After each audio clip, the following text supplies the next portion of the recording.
Quiero iniciar esta noche haciéndote una pregunta. Yo sé que hemos venido hablando bastante de metas, pero estamos a 15 días de enero y por eso creo que tenemos todavía bien frescas las metas que nos hemos puesto para este 2018. ¿Cuáles son tus metas para este año? Son encontrar un nuevo trabajo. ¿Sabías que esa es una de las metas más comunes? Buscar un trabajo nuevo. Para otros es formar una familia. Esa es una de las 5 propósitos de año más comunes, formar una familia. Para otros es bajar de peso. Yo no sé si tú estás pensando en bajar de peso este año. Y yo te quiero contar un secreto. Y no sé si me van a regañar después. Pero varios del staff, varios del equipo de Vida Nueva, nos hemos puesto una meta. Y entonces nos pesamos un día y dijimos, ok, ¿cuánto queremos bajar, verdad? Y entonces por ahí estamos algunos. Y lo voy a pasar, no lo voy a pasar al frente porque ahí sí me van a regañar. Pero estamos diciendo, hey, nosotros queremos cuidar nuestra salud y sabemos que estamos pasaditos y entonces nos queremos poner una meta y cumplirla. ¿Sabes que eso es lo complicado de las metas? Es tener una meta pero luego cumplirla. Y yo leía que en los meses de noviembre, diciembre y de enero, las aplicaciones en los dispositivos móviles que tienen que ver con cumplir metas son las más descargadas. Y entonces la gente está descargando aplicaciones que te ayuden no a descubrir una meta, sino a cómo cumplir esa meta. Y entonces tienes aplicaciones que te ayudan a poder medir tus calorías, a saber qué comer, saber qué ejercicios hacer, etc. Y hay algunas que son gratis, otras valen $2 y una puede valer hasta $50. Pero es gente que dice, hey, yo tengo esta meta y quiero cumplirla. Pero ¿qué en cuanto a nuestras metas espirituales? Porque yo estoy seguro que tú para este 2018 tienes también metas espirituales. Y ahí va a ser bien difícil encontrar una aplicación que nos ayude a eso, pero gloria a Dios porque tenemos la Biblia y tenemos la iglesia y nos tenemos los unos a los otros para animarnos a cumplir las metas espirituales que tenemos para este año. Quizás tú has dicho este año, yo quiero leer la Biblia en un año. Y yo sé que muchos están con el proyecto 1189 día a día leyendo la Biblia. Otros quizás dicen, yo quiero servir a Dios en un área distinta a la que he hecho quizás en toda mi vida. Yo quiero este año involucrarme más. Todos tenemos metas espirituales.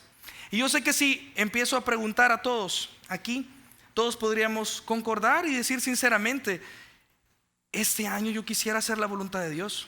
Yo no sé si tú piensas eso. Si puedo decir una meta para el 2018, yo quiero hacer la voluntad de Dios para mi vida. Si Dios quiere algo, yo quiero decir, Señor, yo quiero hacerlo. ¿Ese es tu caso? ¿Quieres hacer la voluntad de Dios? Mira las palabras del salmista, Salmo 40, versículos 8 y 10, él dice, el hacer tu voluntad, Dios mío, me ha agradado y tu ley está en medio de mi corazón. He anunciado justicia en grande congregación, he publicado tu fidelidad y tu salvación. No oculté tu misericordia y tu verdad en grande asamblea. Si tú quieres copiarle esta meta al salmista sería excelente, porque es decir, Señor, yo este año y en mi vida, yo quiero que hacer tu voluntad sea mi deleite. Quiero regocijarme en hacer lo que tú tienes para mi vida. Y mira esas palabras. He publicado tu misericordia y tu verdad en grande asamblea. No me he callado. Y yo sé que tú tienes un montón de cosas que Dios ha hecho en ti. Tienes un montón de situaciones en tu vida en las cuales tú has visto la mano de Dios. Y si eres un hijo de Dios, tú tienes el más grande milagro contigo. Porque una vez estabas muerto en delitos y pecados y ahora estás vivo por la fe en Cristo. Y eso hay que compartirlo. Sabes que como iglesia tenemos una visión. Y ese es el enunciado que tú conoces. Es hagamos que nuestro mundo conozca a Jesucristo. Y me encanta porque de entrada dice hagamos, no es hagan ustedes, ¿verdad? O hagamos los que estén involucrados. Nos está involucrando a todos nosotros.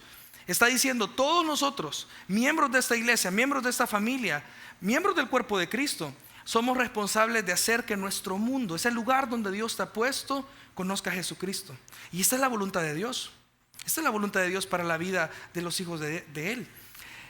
Yo recuerdo siempre un dicho de un amigo, él se llama Marcelo, es un argentino, y sobre todo cuando estábamos trabajando, haciendo algo, él solía decir, hagamos, dice la mosca, e iba arriba del buey. O sea, la mosca decía, hey, estamos haciendo un gran trabajo aquí en el arado, pero ella iba sentada en el buey. Y así no es la obra. O sea, esto de hacer que mi mundo conozca a Jesucristo no es de sentarme sobre los hombros de alguien más, es reconocer que yo tengo una responsabilidad y que por eso Dios me ha puesto en circunstancias específicas, me ha dado características específicas, me ha puesto en una familia, me hizo nacer en un lugar, me ha puesto en un trabajo para hacer su voluntad. Y Dios quiere hacer su voluntad en tu vida. Esta noche vamos a aprender de una historia increíble en Hechos capítulo 11. Y vamos a responder esa pregunta: ¿cómo lograr que tu mundo conozca a Jesucristo? Si este año quieres hacer la voluntad de Dios y dices, yo la quiero hacer, yo quiero hacer lo que Dios tiene para mí, yo quiero que mi mundo conozca a Jesucristo, vamos a aprender en Lucas 11 de unos personajes increíbles que estaban en situaciones difíciles, pero que hicieron lo que Dios tenía para ellos. Y yo te invito a que vayamos ahí al versículo 19. Hechos capítulo 11, versículo 19.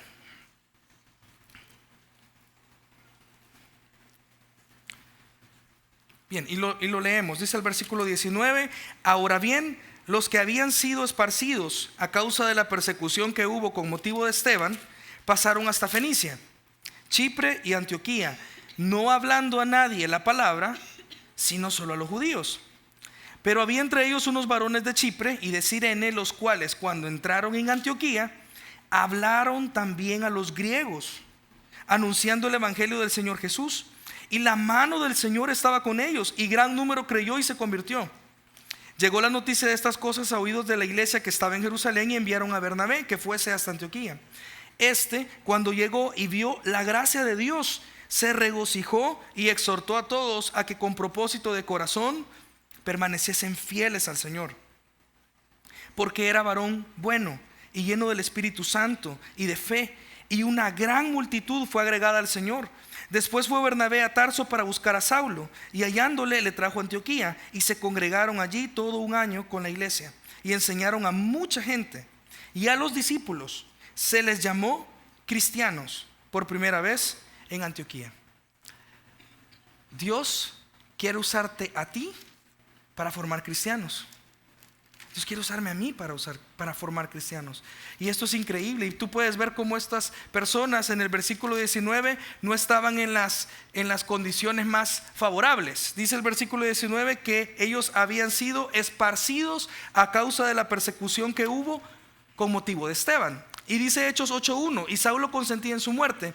En aquel día hubo una gran persecución contra la iglesia que estaba en Jerusalén, y todos fueron esparcidos por las tierras de Judea y de Samaria, salvo los apóstoles. Esto es lo que sucedió. Esteban, el diácono, muere poniendo su fe en Jesús, y a partir de ese momento se desata esta terrible persecución y muchos salieron huyendo. Esto lo encontramos en el capítulo 8.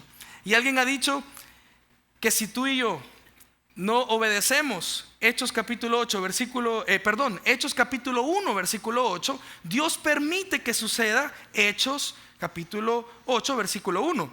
Mira, dice Hechos 1:8, tú lo conoces: pero recibiréis poder cuando haya venido sobre vosotros el Espíritu Santo, y me seréis testigos en Jerusalén, en toda Judea, en Samaria y hasta lo último de la tierra.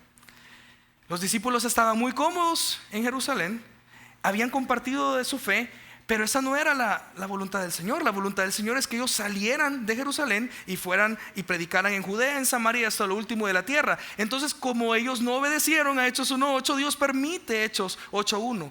Y esta persecución les mueve el piso y les obliga a salir. Y cabe destacar que ellos iban compartiendo el evangelio. Pero tú leíste, ¿a quiénes le compartían el evangelio según el versículo 19? Dice el versículo 19: no hablando a nadie la palabra, sino solo a los judíos. ¿Por qué te imaginas que es esta excepción? Porque ellos van huyendo por su fe, le comparten a los judíos. Yo puedo pensar, quizás era temor. Era temor en decir, ok, nosotros somos judíos, y si compartimos con nuestros hermanos nacionales, ellos quizás van a tener empatía con nosotros, andamos huyendo, nos van a ayudar, y si le compartimos a los extranjeros puede ser peligroso. Otra opción puede ser que eran ignorantes y decían, bueno, yo no sé, ¿verdad? Yo tengo mi fe y entonces le voy a compartir a mis hermanos y hasta ahí. Pero conociendo el trasfondo del pueblo de Israel, notando en los evangelios cómo eran los líderes religiosos y aún viendo lo que había pasado con la iglesia primitiva, nos podemos dar cuenta de que el problema era más profundo. Era un problema de prejuicios. ¿Tú sabes qué es un prejuicio? La Real Academia de la Lengua dice que es un juicio previo. Es una gran definición, pero es así, es un juicio previo, es una decisión prematura. ¿Sabes? Es cuando tú y yo decimos, no, es que a mi tía fulana no le voy a compartir, ella es bien religiosa, ella no se va a convertir. A mis compañeros de trabajo, que son unos grandes malcriados y solo pasan diciendo chistes incorrectos, a ellos no los voy a invitar a casa del juicio. No, o sea, para empezar quizás no me van a aceptar la invitación y no se van a convertir. Hay un juicio previo, que nosotros por algunas razones, circunstancias que nos han pasado, establecemos algo y lo damos por verdad. ¿Sabes? Que Dios tuvo que meter al apóstol Pedro en una situación tremenda, en una crisis personal, para que él se diera cuenta que tenía que dejar al lado esos prejuicios. Y tú te acuerdas lo que sucede en Hechos capítulo 10. El apóstol Pedro está en una casa, sube a la azotea, y estando en la azotea le sobreviene un éxtasis. Él tenía una gran hambre. Y entonces dice que ve que del cielo desciende un lienzo en donde vienen un montón de animales impuros. Y escucha una voz de Dios que le dice, ¿te acuerdas? Mata y come. Y entonces Pedro dice, no, yo no estoy escuchando bien, Señor, yo no puedo hacer eso. Yo toda mi vida me he cuidado de este tipo de alimentos, son alimentos inmundos, yo no lo voy a comer. Y el Señor nuevamente le dice, mata y come, hasta que Pedro entiende que él no debe de llamar inmundo lo que Dios ha purificado. ¿Y qué es lo que estaba pasando? Que en su puerta estaban unos hombres que le iban a llevar a casa de Cornelio. Y entonces Cornelio iba a ser el primero que él y su familia, como gentiles, iban a recibir a Cristo, iban a recibir el evangelio, iban a transformar sus vidas. Y entonces Pedro dice, ahora entiendo, Dios no hace acepción de personas. Si Dios no hace acepción de personas, ¿por qué nosotros vamos a hacer acepción de personas? ¿Saben por qué no era ignorancia? Porque Jesús había sido muy claro. Dice Mateo capítulo 28 versículo 19-20, por tanto id y haced discípulos a todas las naciones, bautizándolos en el nombre del Padre y del Hijo y del Espíritu Santo, enseñándoles que guarden todas las cosas que os he mandado, y aquí yo estoy con vosotros todos los días hasta el fin del mundo. Hermano, por increíble que sea esto, Dios quiere usarte a ti, quiere usarme a mí, a pesar de todo lo que somos, a pesar de mis debilidades, de las cosas que tengo que seguir creciendo y cambiar, de que no soy el mejor, de que no soy capaz. Dios me quiere usar a mí para que mi mundo conozca de Jesucristo. Pero para lograrlo, lo primero que debo de hacer es estar dispuesto a compartir sin prejuicios, hacer a un lado los juicios previos que yo puedo tener en mi cabeza sobre cualquier tipo de personas y decidir abrir mi boca y compartir de Jesús. Mira lo que sucede en el versículo 20. Pero había entre ellos unos varones de Chipre y de Cirene, los cuales cuando entraron en Antioquía hablaron también a los griegos. Ya dijeron, ok, ya les predicamos a los judíos, pero aquí hay personas que necesitan de Jesús y les vamos a hablar de Jesús, anunciando el evangelio, las buenas noticias del Señor Jesús.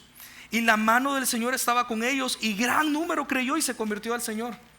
Porque esta gente necesitaba de Jesús. Estos griegos de Antioquía necesitaban de Jesús. Yo te muestro un mapita. Acá tenemos a Jerusalén.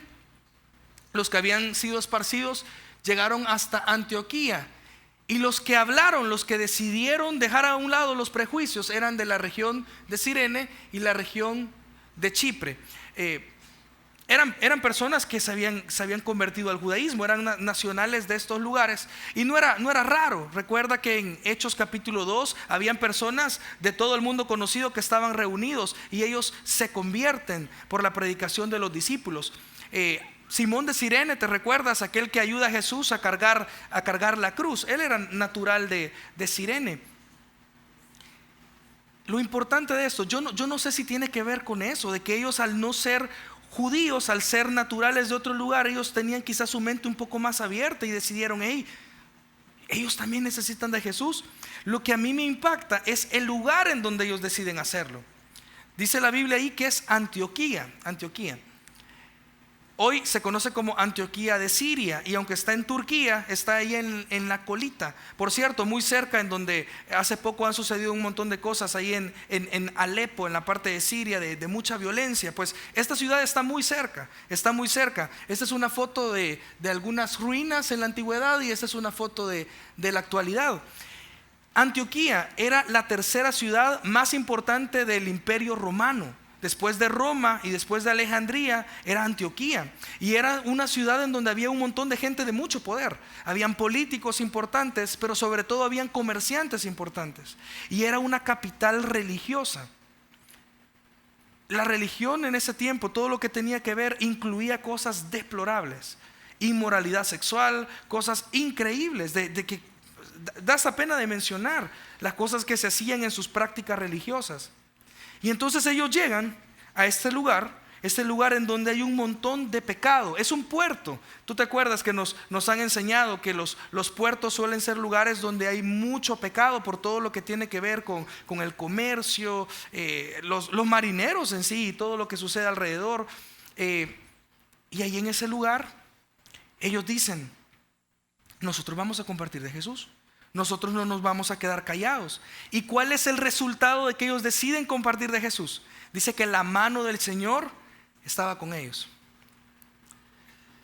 ¿Qué piensas con esta frase? Que la mano del Señor esté con ellos.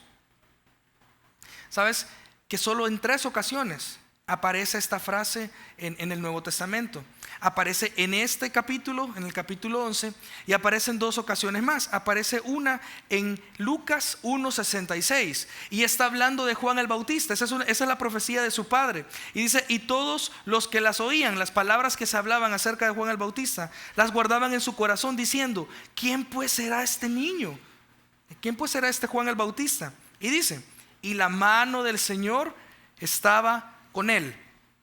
Si tú te recuerdas la historia de Juan el Bautista, era un hombre increíble. Jesús dijo que no había otro hijo nacido de mujer que era comparado a él. Era un hombre increíble, de fe, de poder, enseñaba la Biblia, era valiente al hacerlo.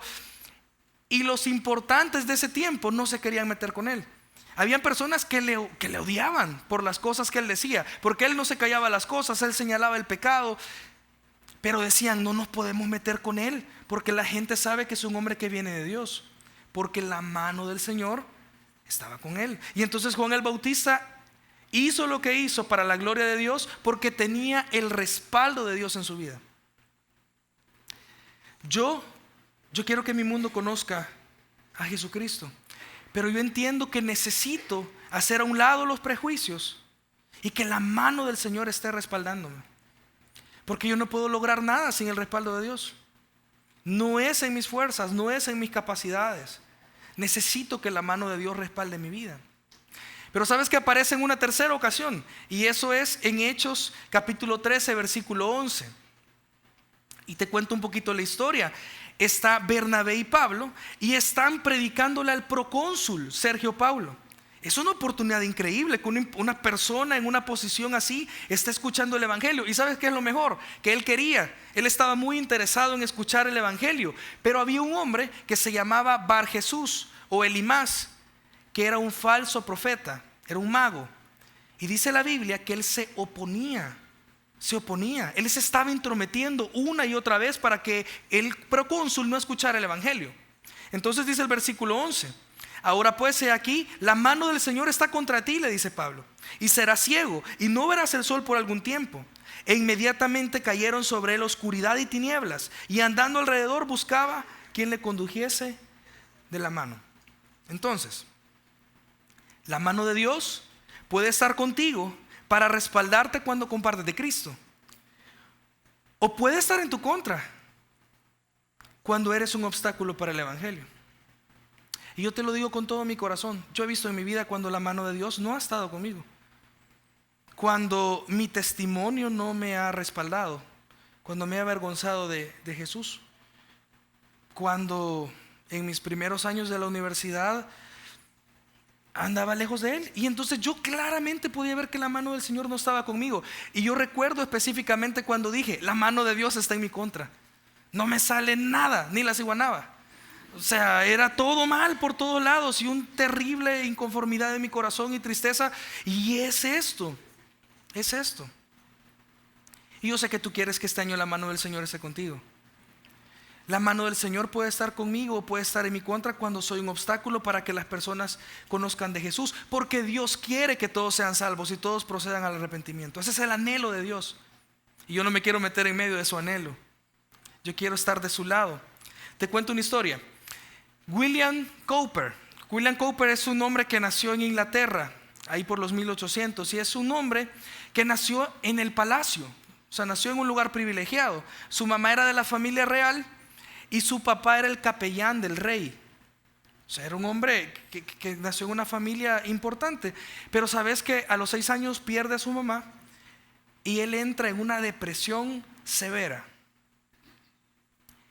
Una depresión tan severa que lo lleva a intentar quitarse la vida en 4 ocasiones.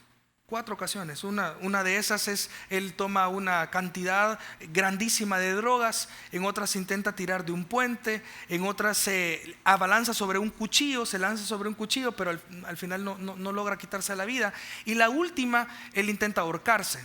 Pero ahí lo detienen, lo logran sacar, y entonces toman a este joven, William Cowper, y lo meten a un manicomio.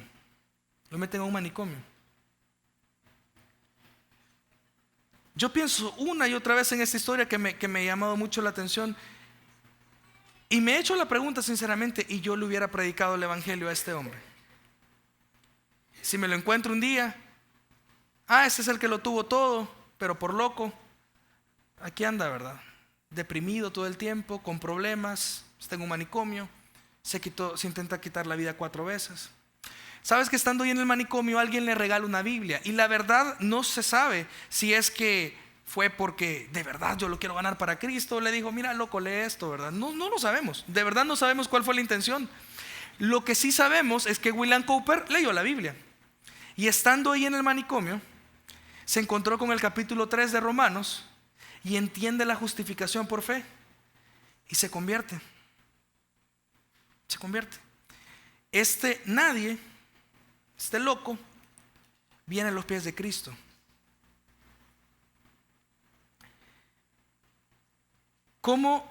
¿Qué está limitando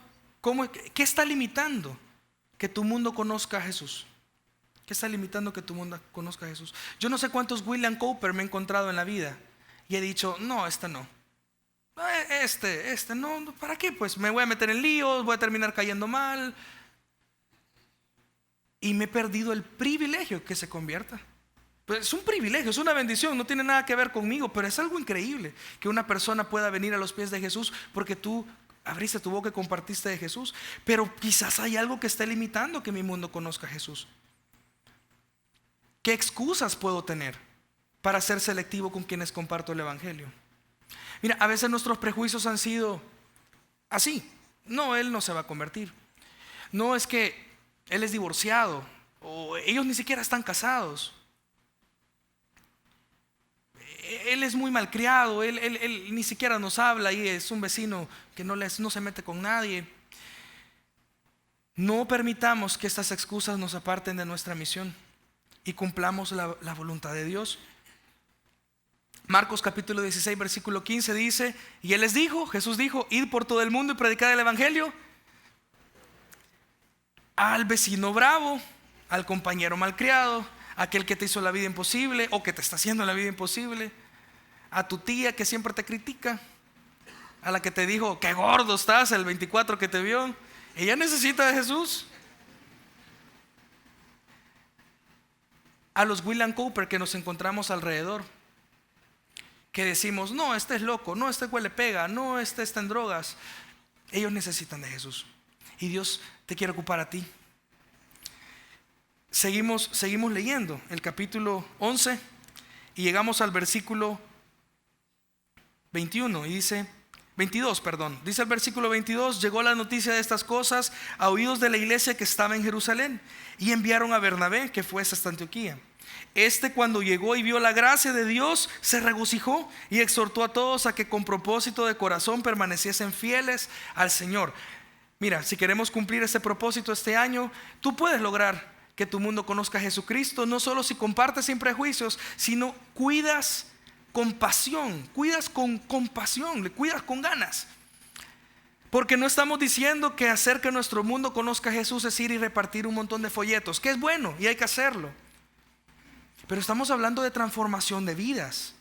Y para que la vida se transforme, no solo es ir y ya cumplí con mi parte, ya le compartí de Jesús y hay que ver qué hace. Es acompañarles a modelarles la vida cristiana y que ellos puedan ver que hay una vida distinta. Así se cambia nuestro mundo alrededor. Y eso es lo que hace Bernabé. Tú viste ahí en el versículo 22 que la noticia llegó a Jerusalén. Y de nuevo, no sabemos qué fue lo que causó la noticia en Jerusalén. No sabemos si la gente en Jerusalén dijo: ¡hey, qué bendición! Allá unos griegos en Antioquía se están convirtiendo, ¡qué alegría! La verdad no lo sabemos. No sabemos si dijeron: ¡hey, se nos están convirtiendo unos gentiles! ¿Qué hacemos? Pero a causa de esto ellos deciden enviar a Bernabé. Lo que sí sabemos es que en Hechos capítulo 11 versículo 18 ellos concluyen después del informe de Pedro, después de que Pedro les dice: hey, Cornelio y su familia se han convertido. Ellos concluyen esto y dicen: entonces, oídas estas cosas, callaron y glorificaron a Dios diciendo: de manera que también a los gentiles ha dado Dios arrepentimiento para la vida. Entonces ellos sabían que Dios quería salvar a todos, porque Dios quiere salvar a todos. Y envían a Bernabé. Y sabes, a mí me encanta que hayan enviado a Bernabé. ¿Quién era este hombre? ¿Quién era este hombre Bernabé? Y no nos da tiempo de... Bueno, vamos, sí nos da tiempo. Vamos al capítulo 9 de Hechos, porque este versículo es increíble. ¿Sabes que Bernabé es aquel hombre que llegó una vez a los discípulos y les dijo: hey, miren, yo tengo una heredad, la vendí, y quiero poner aquí el precio de la heredad completa para servir a la obra? Esa es la primera vez que encontramos a Bernabé, que es un nombre que les dan los discípulos. Bernabé significa hijo de consolación. Hijo de consolación. Y esto se aplicaba perfectamente en su vida. Pero luego mira, en el capítulo 9 encontramos a Saulo. Que Saulo ha llegado a Jerusalén y Saulo llegó con todo a predicar de Jesús y busca a los discípulos. Pero los discípulos no quieren saber mucho de Saulo. Mira el versículo 26. Cuando llegó a Jerusalén trataba de juntarse con los discípulos, pero todos les tenían miedo, no creyendo que fuese discípulo. Entonces Bernabé, tomándolo, lo trajo a los apóstoles y les contó cómo Saulo había visto en el camino al Señor, el cual había hablado, y cómo en Damasco había hablado valerosamente en el nombre de Jesús. Mira lo que hace Bernabé. Bernabé busca a Saulo, a este perseguidor de la iglesia. Lo busca y le dice: vení, yo te voy a llevar. Y él es quien lo presenta. Notan eso, no contó Pablo su historia. Pablo más adelante va a contar una y otra vez su testimonio, pero en esta ocasión no lo hace Pablo, lo hace Bernabé. Él está diciendo: yo estoy respaldando el testimonio de este hombre. Bernabé es un hombre increíble. Bernabé, yo creo que era un hombre apasionado por lo que hacía. ¿Has visto tú un hombre apasionado o alguien que es apasionado por lo que hace, apasionado por su trabajo? Te doy algunos ejemplos. Mira, este es un sorbete. Un sorbete de chorro, ¿verdad? Me da un sorbete, ¿verdad? ¿De cuál? ¿El Sunday que vale $3? No, el de 99 centavos, ¿verdad? El que me alcanza. Tomás tu sorbete, ¿verdad? Y este es un sorbete de chorro. Ahí hay una diferencia. O sea, ahí hay alguien que dice: ¿quieren que haga sorbetes de chorro? Vaya, voy a hacer unos sorbetes de chorro bien chivos. Obras de arte, ¿verdad? Otro ejemplo, mira, aquí hay una persona que corta cipreses. Y aquí está el trabajo de otras personas que cortan cipreses. Toma tu caballo, ¿verdad? De ciprés. Increíble, increíble. O sea, eso es una obra de arte. Y el otro dice, una persona: mi trabajo va a ser cortar cipreses. Lo voy a hacer con excelencia. Y definitivamente toma mucho más tiempo el caballito que lo que aquí el amigo está haciendo, ¿verdad? Con la sierra, ¡bum!, de un solo, ¿verdad? Si alguien te va a invitar a un café más tarde, ¿cuál preferirías? ¿Este capuchino o este capuchino? Hasta lástima da tomarse el gatito, ¿verdad? Pero bueno, le tomas una foto y la subís. Pero se tardó un poquito más, te voy a decir. Este se tardó un poquito más. Nota esto, mire hasta la servilleta manchada del café. Y la cuchara, toma tu café, ¿verdad? O sea, a una persona que se apasiona por lo que hace cosas increíbles. Y cuidar gente, cuidar nuevos nuevos convertidos, necesita de pasión. Yo sé que esta noche aquí hay un montón de gente que a lo largo de su vida ha discipulado, un montón de gente. Y no me van a dejar mentir, cuidar gente no es fácil. No es fácil. Y dan un montón de ganas a cada rato de decir, mira, hay que te quede, ¿verdad? Seguimos después. Es difícil cuidar gente. Pero alguien nos cuidó a nosotros, ¿verdad? Alguien nos tomó a nosotros y tuvo paciencia de cuidarnos también a nosotros y de ir despacito enseñándonos la Biblia. Y eso es lo que hizo Bernabé. Bernabé, este hombre apasionado por lo que hacía, cuando llega, ve la gracia de Dios. Me alegra que haya llegado Bernabé, porque yo no sé si otro hubiera visto eso. Llegó y no lo vio a ustedes, hermanos. Ustedes hoy están aquí con sus Biblias abiertas, bien atentos, bien contentos. No fue eso lo que vio Bernabé. Bernabé vio un montón de nuevos convertidos. Probablemente habían algunas mujeres que aún tenían su cabello rapado, que era parte de lo que ellas hacían. Mujeres quizás que eran sacerdotisas de todo lo que hacían. Eran mujeres prostitutas. Habían hombres ahí que tenían 2 o 3 mujeres. Habían hombres terribles, eran nuevos convertidos. Y Bernabé no llegó y dijo, ¿qué vine a hacer aquí, verdad? Miren este montón de inmaduros, ¿cómo voy a hacer yo para cuidarlos a todos? ¿Por qué me mandan los de Jerusalén? Él ve a este montón de pecadores redimidos por Jesús y ve la gracia de Dios. No llegó, mira, cámbiate de vestido, mira, peínese diferente, mira, ya no haga tal cosa. No, él llega y ve la gracia de Dios. Y entonces, porque ve la gracia de Dios, se regocija. Si no somos capaces de ver la gracia de Dios en la gente, nos amargamos. Y nos hemos amargado a veces, ¿verdad? Necesitamos ver la gracia de Dios. Y entonces lo que sucede inmediatamente después es que él exhorta a todos. Este es un hombre increíble, Bernabé. Llega y dice, los griegos se están convirtiendo. Y este montón de griegos se han convertido en Antioquía. Y yo me regocijo, me alegro. Y ahora voy a ir uno por uno y les voy a exhortar. Y vamos a lo que dice el versículo para que lo recordemos. Dice el capítulo 11, versículo 23. Cuando llegó y vio la gracia de Dios, se regocijó y exhortó a todos a que con propósito de corazón permaneciesen fieles al Señor. Y mira esa palabra exhortar, lo has escuchado, no es regañar, ¿verdad? No es cuando, me exhortó el hermano porque me pegó una gran regañada. No, viene de 2 palabras, de para y caleo, y significa llamar cerca, invitar, suplicar, pedir, consolar. Es lo que está haciendo Bernabé. Bernabé le está diciendo, mira, tú, venite cerquita. Yo me voy a poner a tu lado y te voy a acompañar por este proceso de tus primeros pasos en la vida cristiana. Tú ni siquiera sabías nada. Estabas ahí lejos, pero ahora conoces a Jesús, ahora eres un hijo de Dios y yo te voy a ir enseñando esto. Y eso requiere tiempo, requiere paciencia, requiere amor, requiere pasión. Algo que Bernabé tenía. Recibir a Cristo nos permite tener una relación con Dios.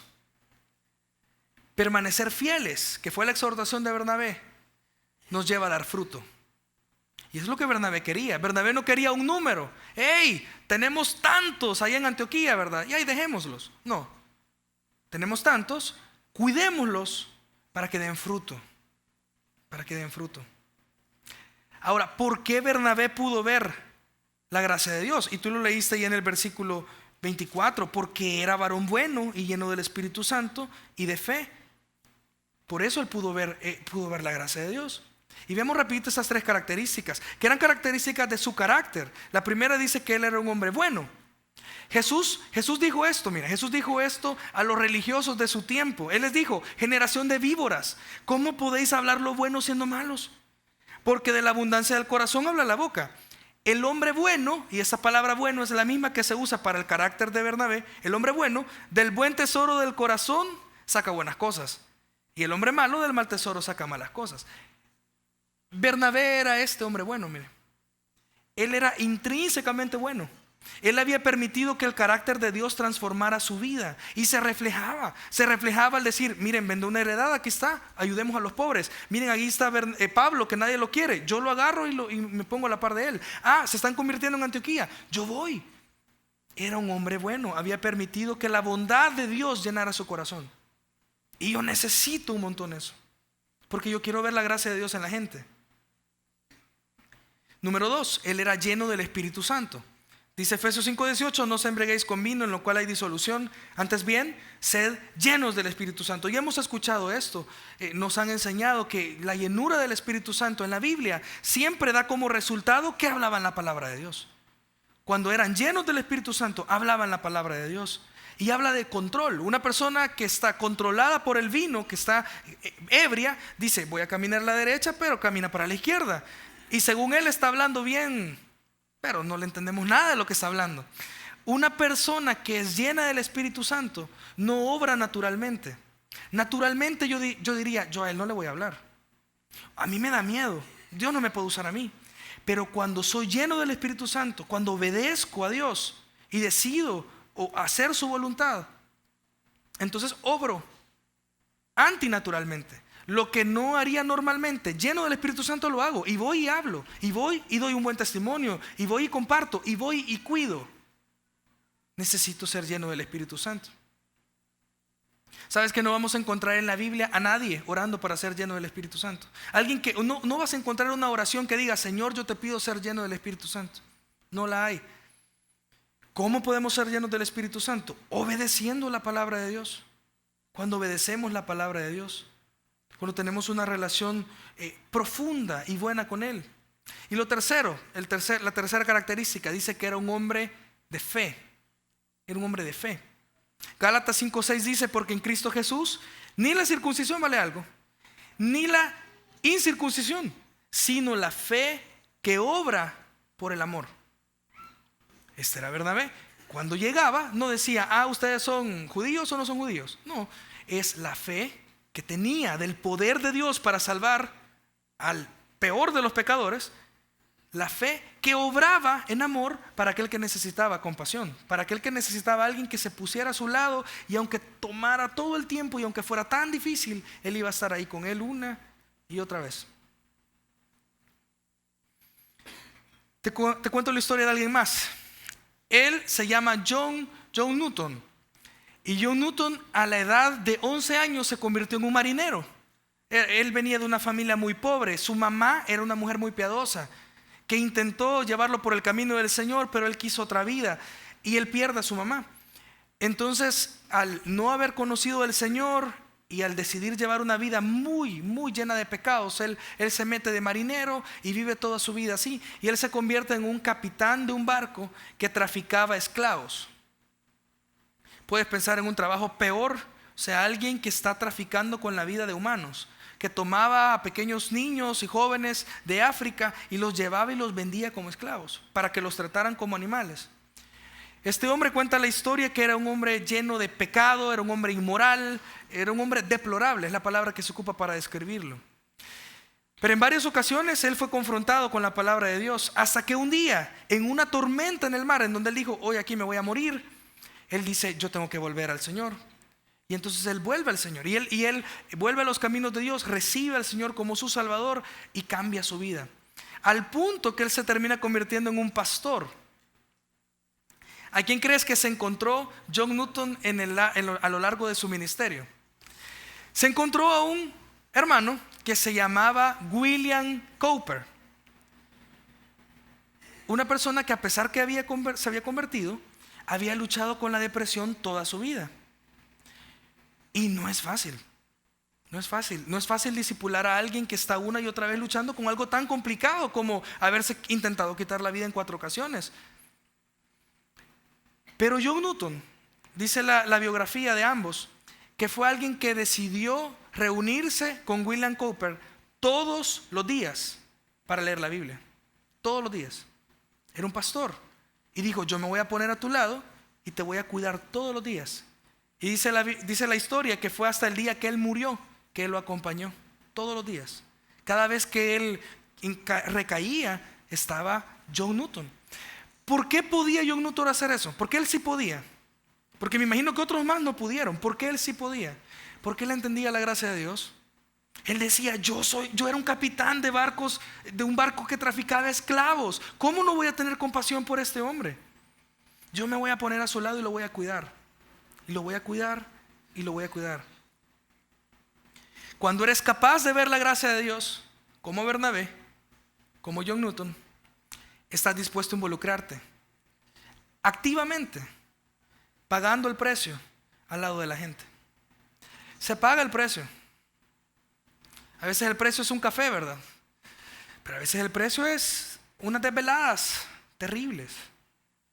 Querer ir a tu casa y descansar un rato y decir, no, yo tengo discipulado, yo voy a ir y voy a pasar tiempo. Se viene casa del juicio a días. Y es una oportunidad increíble para que un montón de personas conozcan de Jesús. Pero sabes, yo sé que el hermano Julio, el hermano Steve, David no están preocupados de que si va a venir gente o no va a venir gente. Yo sé que tú no estás pensando, quizás este año van a venir unos 10, ¿verdad? Unos 20. No, gente va a venir. Gente va a venir. De hecho, tú sabes de que no podemos hacer mucha promoción así en la televisión o en la radio porque vendrían demasiadas personas. El problema de casa del juicio no es si la gente viene o no viene. Es cuidarles después. Es cuidarles. Yo sé y confío en el Señor que muchos van a venir al conocimiento del Señor en unas semanas. La pregunta es, ¿vas a estar dispuesto tú para cuidar a alguno de ellos?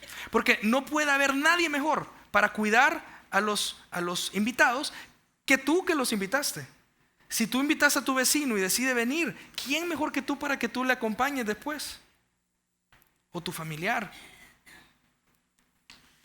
Logremos que nuestro mundo conozca a Jesús. Y lo tercero, la tercera acción que vamos a encontrar acá es colaborar con paciencia. Y terminemos los últimos versículos. Dice el versículo 25. Después fue Bernabé a Tarso para buscar a Saulo. Y hallándole, le trajo a Antioquía. Y se congregaron allí todo un año con la iglesia y enseñaron a mucha gente, y a los discípulos se les llamó cristianos por primera vez en Antioquía. Entonces Bernabé dice, ok, estoy aquí acompañando a la gente, pero hay un momento en el que dice, yo necesito ayuda. Y entonces no dice, no hombre, aquí yo soy el mero, ¿verdad? Y entonces yo lo voy a cuidar. No, él entiende que él necesita a alguien y va a buscar a alguien que también entendía la gracia de Dios, a Pablo. Ese es otro mapita. Mira, aquí está Antioquía y aquí está Tarso. Y no fue de que entonces Bernabé le mandó un WhatsApp a Tarso, ¿verdad? Mira, aquí te mando mi punto de ubicación, ¿verdad? O mandame un Uber y ahí voy a llegar. O sea, él tuvo que llegar hasta Tarso. ¿Y cómo se encontraba alguien en ese tiempo? Preguntando quizá, ¿verdad? Porque a mí me llama la atención que el versículo dice, y hallándole le trajo a Antioquía. O sea que este hombre, que era un apasionado, se tomó el tiempo que tenía que tomarse para buscar a alguien con quien colaborar. La iglesia es un invento increíble de Dios, porque nos ha puesto en un lugar para que tú y yo colaboremos. Hay cosas que tú tienes que yo jamás voy a tener, y necesitamos colaborar juntos para que el reino avance y que nuestro mundo conozca a Jesús. Lo que sucede en el versículo 26 es un proceso así. Mira, primero tenemos que estos dos hombres se congregan ahí todo un año, porque cuidar gente requiere tiempo, no es de la noche a la mañana. Pero inmediatamente después dice que enseñaron a mucha gente. Se tomaron el tiempo de tomar la Biblia y llevarlos por un proceso sistemático para enseñarles la Biblia. Les enseñaron la palabra de Dios. Y después dice que a los discípulos se les llamó cristianos por primera vez en Antioquía. O sea que esta iglesia de Antioquía, estos griegos, estos nadie, estos que ni siquiera eran del pueblo de Dios, fueron los primeros en ser reconocidos en el mundo como cristianos. Y no es de que un día se reunieron y dijeron, hey, ¿cómo nos ponemos? ¿Cómo nos ponemos? Pongámonos.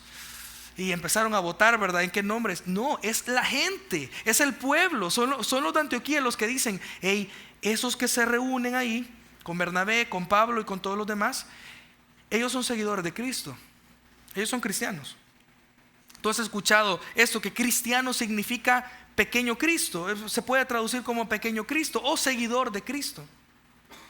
No dijeron, hey, pongámonos así, se oye bien bonito. No, la gente alrededor decían, él se comporta distinto. Él solía ser de tal forma. Él era el enojado de la colonia. Él era el que nos venía a tirar la basura. Ella era la que levantaba los chambres en la oficina. Pero ahora es cristiana, porque modela el carácter de Cristo.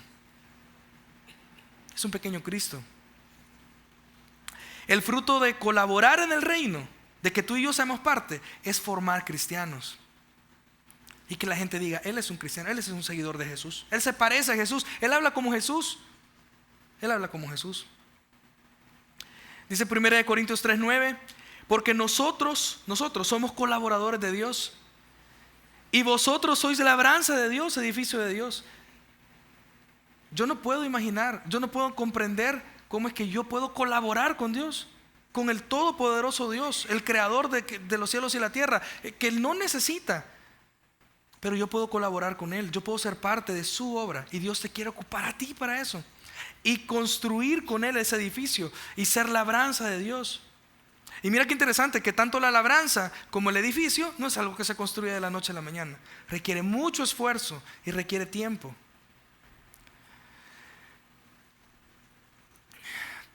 Termino contándote lo último. William Cowper, al inicio de su vida, él deseaba ser poeta, pero su papá lo obligó a ser abogado. Y no tengo nada en contra de los abogados, Edward, pero él quería ser poeta, y su papá lo obligó a estudiar leyes, y fue parte de las cosas que marcaron un montón su vida. Pero también John Newton, y entonces los dos colaboraron, y a lo largo de su vida escribieron un montón de himnos. ¿Sabes que John Newton fue el que escribió el himno Sublime Gracia? Sublime Gracia. ¿Te acuerdas de la estrofa? Si conoces este himno, dice: sublime gracia del Señor, que a un vil pecador salvó. Fui ciego, mas soy vivo hoy, perdido y Él me halló. Este hombre podía entender la gracia de Dios porque lo había visto en su vida. Y el otro loco, el otro que estaba en un manicomio, que quizás nadie daba algo por él, escribió también otro himno que juntos lo reunieron en este himnario que se llamó los himnos de Olney. Son 247 himnos que hasta el día de hoy se cantan en muchas iglesias. Y él escribió este himno. Mira, este himno que está tocando Wiche. El loco William Cowper escribió este himno que dice: hay un precioso manantial de sangre de Manuel que purifica cada cual que se sumerge en él. Dice la segunda estrofa: el malhechor se convirtió pendiente de una cruz. Él vio la fuente y se lavó creyendo en Jesús. Pero la tercera estrofa me impacta porque esta es su vida. Él dice: y yo también, mi pobre ser, allí logré lavar. La gloria de su gran poder me gozo en ensalzar. William Cowper, John Newton, Pablo, Bernabé habían entendido algo. Dios ha sido tan bueno con nosotros, su gracia con nosotros es tan incomparable que no nos podemos quedar callados, y vamos a hacer que nuestro mundo conozca de Jesucristo. Esta es la gracia que ha operado también en tu vida y en mi vida. Dios te ha puesto en un lugar para que alcances a esos que están ahí con el evangelio de Jesús. Oramos. Señor, amado Dios, te amamos. Te amamos. No podemos entender qué pudiste ver en nosotros para enviar a Jesús. Es tu gracia, fue tu plan maravilloso de salvarnos. Y te damos gracias por haber enviado a Jesús a morir en una cruz para salvarnos. Yo te voy a pedir que sigas orando, y si esta noche hay alguien que dice: yo no he experimentado esta gracia, yo soy como uno de ellos, yo necesito de Jesús. Si tú necesitas establecer una relación con Dios a través de Jesús, yo te voy a animar que ahí donde estás, en tu corazón, no es necesario que lo digas en voz alta, le digas: Dios, yo soy un pecador, yo reconozco que soy un pecador, y yo creo que tú enviaste a Jesús, tu Hijo, a morir en una cruz para salvarme. Yo te pido perdón por mis pecados. Te abro mi corazón, te pido que seas mi Señor y mi Salvador personal. Yo quiero ser un cristiano, yo quiero seguirte. Si después de lo que has escuchado durante la última hora estás dispuesto a entregarle tu corazón a Jesucristo, estás listo para abandonar lo que has sido hasta este momento y le dices al Señor: aquí está mi vida, yo quiero la vida plena, yo quiero la vida completa que tú tienes para mí, y quiero la salvación al morir. Entonces, entrégale tu corazón a Él y hazlo por medio de una oración. Así que, ¿por qué no oramos? Bueno, y tú puedes repetir esta oración conmigo. Vamos a orar y repite estas palabras al Señor si quieres recibir a Jesucristo. Oremos. Padre, gracias por tu amor y gracias por tu salvación. En este momento me doy cuenta que soy pecador y que no puedo salvarme a mí mismo. Me arrepiento de todos mis pecados y te abro la puerta de mi corazón. Entra, Jesús, sálvame, cámbiame, pues yo me entrego a ti.